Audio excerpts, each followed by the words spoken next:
Epstein with your morning flash update, and this update is for Thursday, and we're at the 4th of April, 2024, and the time right now, 8:10 a.m. Central Time. So, everything this week has been leading up to the U.S. jobs report tomorrow. Just keep that in the back of your mind, and we'll see where those things want to go. You're down a bit in the grains today. If you look at the bonds and notes, pretty close to unchanged, not doing an awful lot. Getting a small correction in the rebar gasoline. You're seeing a very minor pullback in Brent and crude.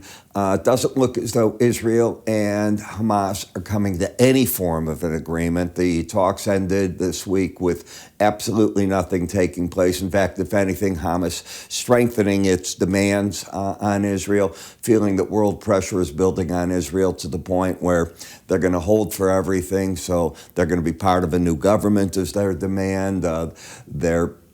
They want everybody to be able to return back to the north. They don't want the Israeli checks on it. The army's got to pull out immediately. So this is going nowhere very quickly. And the question is, what happens with Rafah? So keep that in the back of your mind. But underneath it all, it is friendly, the energy market. The dollar down a bit today, getting hit pretty good at this point in time. And most currencies, with the exception of the yen and the Swiss franc, are falling with the dollar. Others are lifting against it right now. In the metal markets, well, silver's been on such a tear. To see it only down 3 cents just says how strong the tear has been to the upside.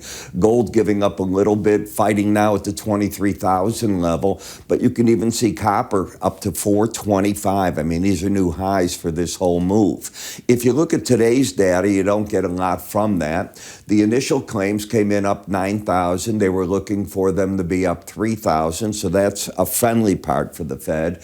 At the same time, though, the continuing claims slipped 19,000 to 1791. Last week, they were higher than that. The trade balance came in even bigger than the expectation, and the expectation was for 67.7 billion as a deficit versus the 67.4. It actually came in at 68.09. You can see the import-export. And today we get natural gas storage. That'll be coming out later in the day. But as I'm saying, the one thing that we're all looking at is going to be what's going to be happening with the jobs data. You might want to sign up for some of our reports for that. They'll help you because we put out what they are, what the analysis is of the reports, literally as they're coming out. So I think you'll find that interesting. This is just some of them, and you click on the blue areas of them. It goes into a cart at the bottom of this page. You fill in your name, your email address, and we send everything, get you set up on it all so that you're getting going. IRAPstein.com, free offers. Move your cursor to the top up here. You'll see an icon. You can sign up that way. And with that, I'll catch up with you at the end of the trading day. You have a good